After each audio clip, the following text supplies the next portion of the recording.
স্কুলেতে পড়বো না মা হাট্টিমা টিম টিম, শিখবো না আর আগডুম বাগডুম ঘোড়ার ডিম। হাফিজিতে পড়বো মাগো শিখবো দিনের ইলম, মধুর সুরে পড়বো কোরআন আলিফ লাম মিম। যালিকাল কিতাব লা রাইবা ফীহি, বলেন মারহাবা। এখন তো কোরআন শিখতে চাই না, এখন তো ছেলেরাকে ডিম বাজা শিখাইতে স্কুলে পাঠাবো। কিভাবে আলু ভর্তা বানাবে, কিভাবে ব্যাংলা ভাবে, কিভাবে টিডিং টিডিং সাইকেল চালাবে।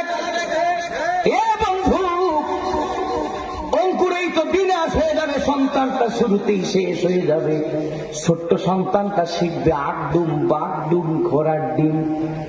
এই কালীর বাজার কি ঘোড়ার ডিম পাওয়া যায়? হাট্টিমা টিম টিম, ওদের খাড়া দুটি শিং, ওরা মাঠে পারে ডিম, ওদের খাড়া দুটি শিং।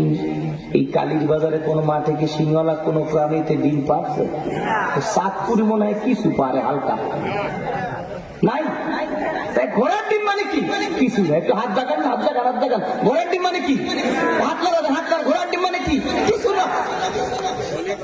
আমার সন্তানটা ছোট্টবেলায় বলতেছে ঘোড়ার ডিম মানে কিছু না, তার মানে বড় হয়ে যাবো ঘোড়ার ডিমই হবে, কিছু হবে না। চিল্লায় বলেন ঠিক না দেখে?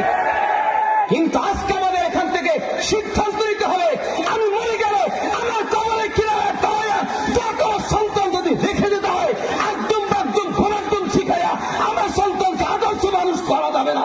ছোট্টবেলায় একদম একদম ঘোড়ার ডিম না করা, মসজিদে কোরআন পড়াতে হবে, বাংলা কোরআন পড়ার জন্য মাদ্রাসায় ভর্তি করতে হবে। চিল্লায় বলেন ঠিক না দেখে?